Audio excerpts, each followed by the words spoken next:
അമ്മേ പരിശുദ്ധ അമ്മേ ദൈവമാതാവേ, കൃപാസനത്തിലൂടെ ഞങ്ങൾക്കും ഞങ്ങളുടെ ദേശത്തിനും അമ്മ മാധ്യസ്ഥം തേടിത്തന്ന എല്ലാ അനുഗ്രഹങ്ങൾക്കും കൃപകൾക്കും ഞങ്ങളിപ്പോൾ ഹൃദയം നിറഞ്ഞ നന്ദി പറയുന്നു. അമ്മേ പരിശുദ്ധ അമ്മേ ദൈവമാതാവേ, 2004 ഡിസംബർ 7-ാം തീയതി ഉച്ചകഴിഞ്ഞ് 2:30 കൃപാസനത്തിൽ സംഭവിച്ച അമ്മയുടെ പ്രത്യക്ഷപ്പെടലിനെ കുറിച്ച് തിരുസഭയ്ക്ക് സമർപ്പിച്ചിരിക്കുന്ന പഠനരേഖകളുടെ മേൽ വസ്തുനിഷ്ഠവും ദൈവശാസ്ത്ര വിധിപ്രകാരമുള്ളതുമായ അന്വേഷണ പഠനങ്ങൾ നടത്തി.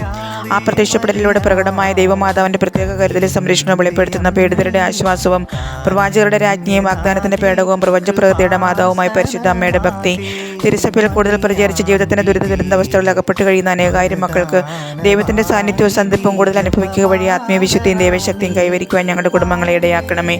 അമ്മേ പരിശുദ്ധ അമ്മേ, ഭൂസ്വർലോകങ്ങളുടെ രാജ്ഞിയായ അങ്ങയ്ക്ക് ഭൗമ സംരക്ഷണത്തിനായി പ്രപഞ്ചപ്രകൃതിയെ തന്നെ തിരുസഭ പ്രതിഷ്ഠിക്കുവാൻ ഈ പ്രത്യക്ഷീകരണം വഴി ഇടയാക്കണമേ. പരിശുദ്ധ അമ്മേ, ജപമാല മാതാവേ, സകല കൃപാസനം പ്രാർത്ഥനകളോടും ചേർത്ത് ഞങ്ങളിപ്പോൾ പ്രാർത്ഥിക്കുന്ന ഈ കുടുംബത്തിൻ്റെ പ്രത്യേക നിയോഗം അമ്മയുടെ പ്രത്യക്ഷീകരണത്തിന് അനുഗ്രഹവേളയിൽ ഞങ്ങൾക്ക് സാധിച്ചു തരുവാൻ കനിയണമേ. ആമേൻ.